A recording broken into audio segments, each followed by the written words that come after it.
British ಆಳ್ವಿಕೆಯಿಂದ ಮುಕ್ತಗೊಳಿಸಲು ಸ್ವತಂತ್ರ ಭಾರತದ ಕನಸನ್ನು ನನಸು ಮಾಡಲು ಶಾಂತ ರೀತಿಯಿಂದ ಹೋರಾಡಿದವರು ಕೆಲವರಾದರೆ ಕ್ರಾಂತಿಯಿಂದ ಹೋರಾಡಿದವರು ಹಲವರು. ಅಂತಹ ಕಣ್ಮರೆಯಾದ ಕಣ್ಮಣಿಗಳನ್ನು ನಿಮ್ಮ ಮುಂದೆ ಪ್ರಸ್ತುತಪಡಿಸುವ ಪುಟ್ಟ ಪ್ರಯತ್ನ ನಮ್ಮದು. ವಿಜಯಪುರ ಜಿಲ್ಲೆಯ ಅರ್ಜುನಗಿ ಗ್ರಾಮದ ಚನ್ನಬಸಪ್ಪ ಅಂಬಲಿಯವರು ಇವರು ಭಾರತ ಸ್ವಾತಂತ್ರ್ಯ ಹೋರಾಟ ಹಾಗೂ ಕರ್ನಾಟಕ ಏಕೀಕರಣಕ್ಕೆ ದುಡಿದ ಮಹನೀಯರು. ಅವರ ಮನೆಯಲ್ಲಿ ನಡೆದ ಒಂದು ಘಟನೆ ನಿಮ್ಮ ಮುಂದೆ ಪ್ರಸ್ತುತಪಡಿಸುತ್ತಿದ್ದೇವೆ.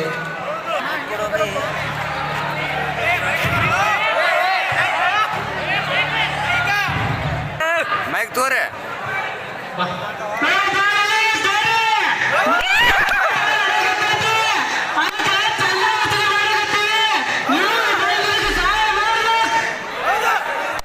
ಮಾಡ್ತೇವ್ ಏನೋ ಸಹಾಯ ನಾವ್ಯಾಕೆ ಮಾಡ್ಬೇಕು ಸಹಾಯ?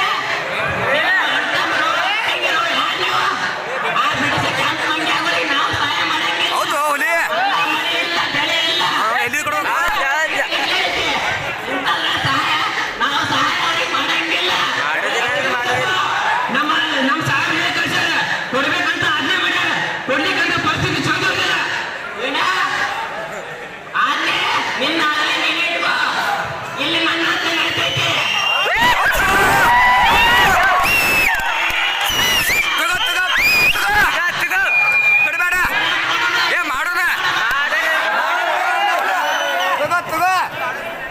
ಹೀಗೆ ಹೇಳಿ ಚನ್ನಬಸಪ್ಪ ಅವರು ಉಪವಾಸ ಸತ್ಯಾಗ್ರಹ ಮಾಡುತ್ತಾರೆ. 3 ದಿನಗಳ ನಂತರ ಅವರನ್ನು ಬಂಧಿಸುತ್ತಾರೆ. ಕೆಲವು ದಿನಗಳ ನಂತರ ಅವರನ್ನು ಬಿಡುವುಗೊಳಿಸುತ್ತಾರೆ. ಆದರೂ ಅವರಿಗೆ ಪೊಲೀಸ್ ಕಾಟ ತಪ್ಪಲಿಲ್ಲ. ಚನ್ನಬಸಪ್ಪನವರ ಮನೆಯಲ್ಲಿ ನಡೆದ ಒಂದು ಘಟನೆ.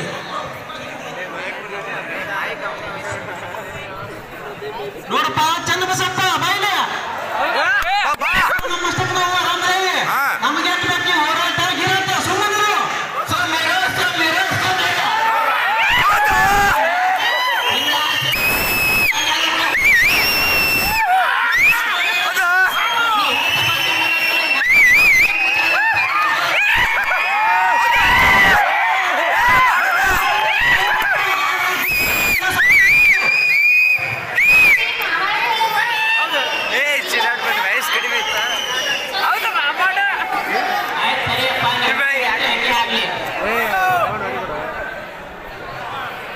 ಹೀಗೆ ಹೇಳುತ್ತಾ ಚನ್ನಬಸಪ್ಪ ಅಲ್ಲೇ ಅವರ ಹೋರಾಟ ಜೀವನ ಮುಂದುವರಿಯಿತು.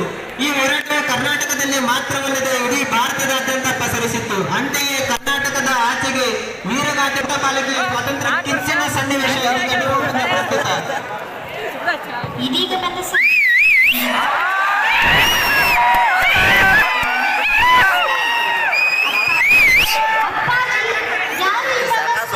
ಅವರ ಮರಣ ನಿಮಗೆ ಇಷ್ಟೊಂದು ದುಃಖ ತರಿಸಿದೆ.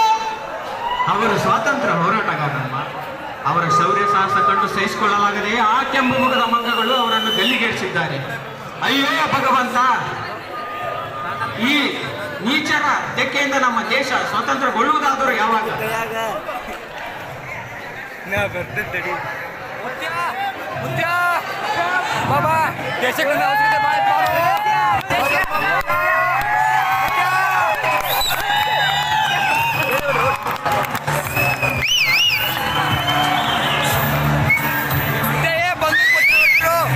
ಮಗು ಹೀಗೇಕೆ ಬಂದು ಕುಡಿದು ನಿಂತಿರುವೆ?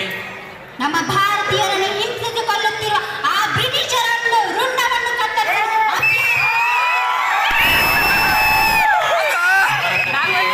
ಹೋಗಲೇಬೇಕು. ಆದರೆ ಹಿಂಸೆ ಮಾರ್ಗದಿಂದಲ್ಲ, ಬದಲಾಗಿ ಸತ್ಯ ಮತ್ತು ಅಹಿಂಸೆಯ ಮಾರ್ಗದಿಂದಾಗಿ. ಇದು ಹಿಂಸಾತ್ಮಕ ವಸ್ತು, ಇದನ್ನು ಕೆಳಗೆ ಬಿಸಾಡು.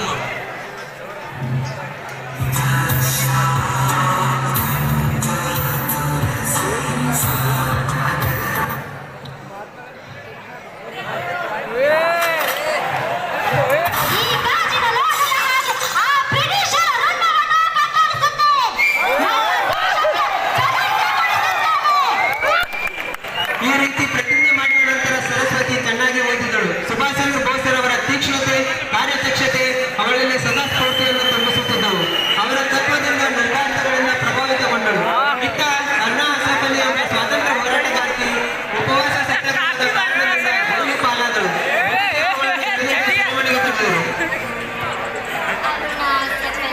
ಸ್ವಾತಂತ್ರ್ಯ ಹೋರಾಟಗಾರ್ತಿ ಇಂದು ವಂಚಕರ ಕೈಯಲ್ಲಿ ಸಿಕ್ಕಿ ಬಿದ್ದ ತಾಯಾಳು ಅಮ್ಮ ಭಾರತ ಮಾತೆ.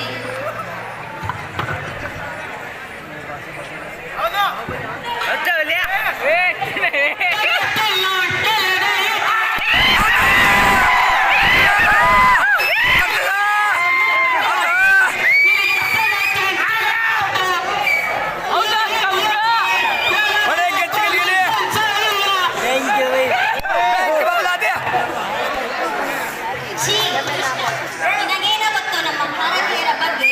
ನಾನು ಸತ್ತರೂ ಪರವಾಗಿಲ್ಲ, ಕೊಟ್ಟ ಭಿಕ್ಷೆಯನ್ನು ಮಾತ್ರ ಸ್ವೀಕರಿಸುವುದಿಲ್ಲ. ಅಲ್ಲಿ ನನ್ನ ದೇಶ ಬಾಂಧವರು ಉಪವಾಸ ಸತ್ಯಾಗ್ರಹ ಮಾಡುತ್ತಿದ್ದರೆ ನಾನು ಇಲ್ಲಿ ಊಟ ಮಾಡ್ತೀನಿ ಅಂತ ಹೇಗೋ ಅಂದ್ಕೊಂಡೆ. ನಾನು ಇಲ್ಲಿಂದಲೇ ಅವರ ಹೋರಾಟದಲ್ಲಿ ಭಾಗಿಯಾಗ್ತೀನಿ. ನಿನ್ನಂತ ಬಂಡ ನಾಚಿಕೆಗೇಡು ಮನುಷ್ಯರನ್ನ ದೇಶ ಬಿಟ್ಟು ಓಡಿಸ್ತೀನಿ. ನೋಡು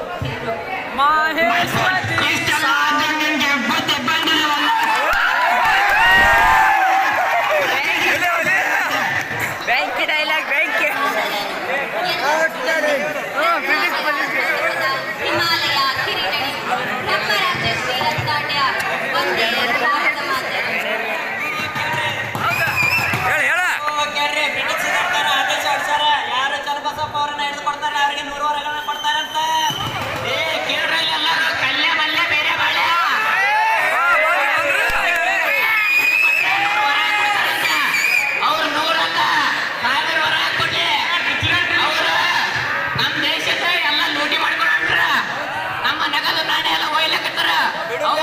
ತಡಿಬೇಕ ಆ ರೈಲ್ವೆ ಮಿಂಚನಾಳ ಜುಮ್ನಾಳ ದಾಟಕ್ಕೆ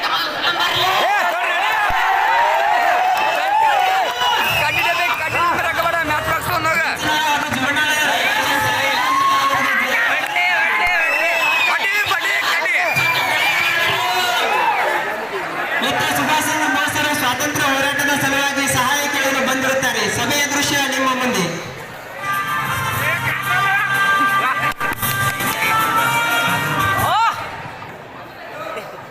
ಕೇಳಿ ನನ್ನ ಪ್ರೀತಿ ದೇಶ ಬಾಂಧವರೇ, ಯಾರಿಗಾದರೂ ದೇಶ ಸೇವೆಗೆ ಹಣದ ಸಹಾಯ ಮಾಡುವ ಇಚ್ಛೆ ಇದ್ದರೆ ಸಾಧ್ಯವಾದಷ್ಟು ಹಣ ತಂದು ಈ ಪೆಟ್ಟಿಗೆಯಲ್ಲಿ ಹಾಕಿ ದೇಶದ ಸ್ವಾತಂತ್ರ್ಯ ಪಡೆಯುವಲ್ಲಿ ಜೊತೆಯಾಗೋಣ.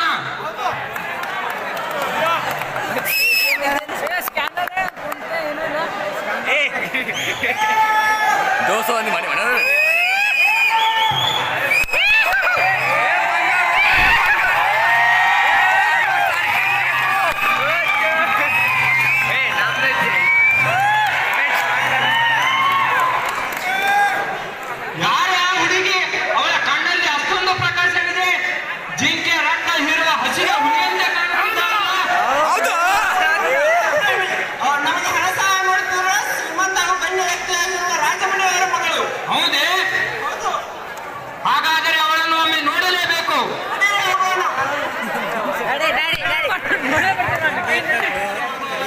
ಎಲ್ಲರೂ ಒಡವೆಗಳನ್ನು ತೆಗೆದುಕೊಂಡು ರಾಜಮಣಿಯವರ ಮನೆಗೆ ಬಂದರು.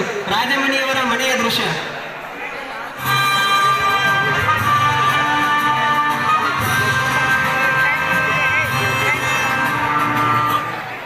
ಓಹೋ, ಸುಭಾಷ್ ಚಂದ್ರ ಬೋಸ್ ಅವರು, ಇತ್ತ ನಿಮ್ಮ ಆಗಮನ ನಮಗೆ ಸಂತೋಷ ತಂದಿದೆ. ಇರಲಿ, ನಿಮ್ಮ ಮಗಳನ್ನು ಹೋಗುವಿರಾ? ಅವಳಲ್ಲಿ ಮಾತನಾಡುವುದಿದೆ. ಖಂಡಿತ.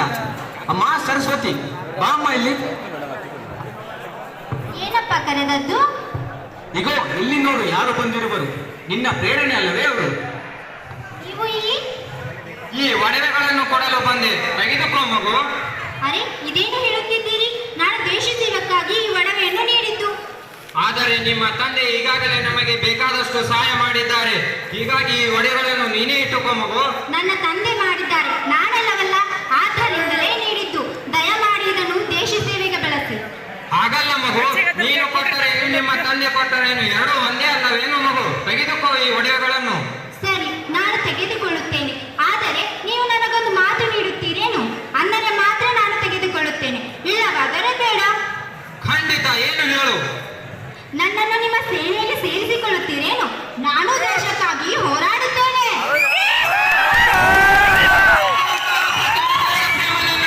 ಇಂತಹ ಸೇನೆಯನ್ನು ಪಡೆದ ಭಾರತಾಂಬೆ ನಿಜಕ್ಕೂ ಧನ್ಯ. ಖಂಡಿತ ಇಂದಿನಿಂದಲೇ ನಾನು ನಿನಗೆ ಸೇನೆಯ ತರಬೇತಿ ಪ್ರಾರಂಭಿಸುತ್ತೇನೆ.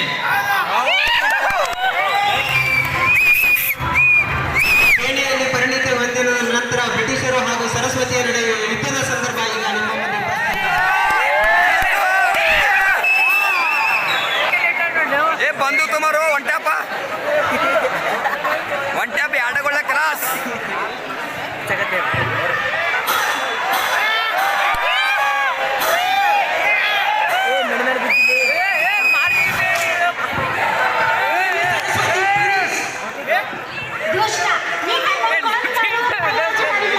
ಆದ್ದರಿಂದ ನನಗೆ ಪ್ರಾಣಭಿಕ್ಷೆ ನೀಡುತ್ತಿದ್ದೇನೆ. ಹೋಗು.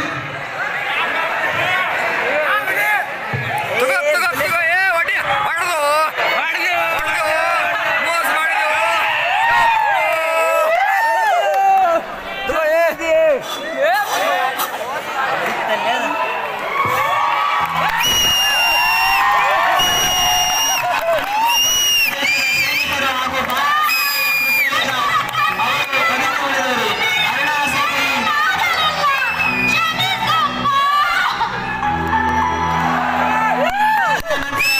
ಭಾರತ ದೇಶದ ಸೈನಿಕರು ಹಾಗೂ ಭಾರತೀಯ ಮಾತೆಯ ಕೃಪೆಯಿಂದ ಅವರು ಬದುಕಿ ಉಳಿದರು.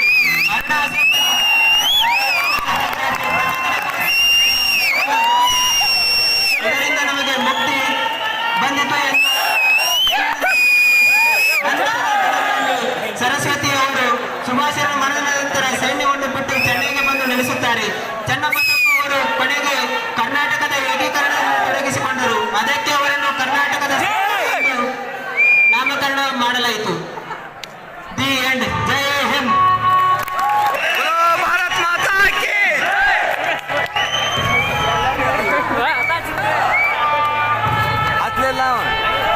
ಎಲ್ಲರೂ ಒಂದ್ ಸ್ವಲ್ಪ ಎತ್ತರ ಚಲೋ.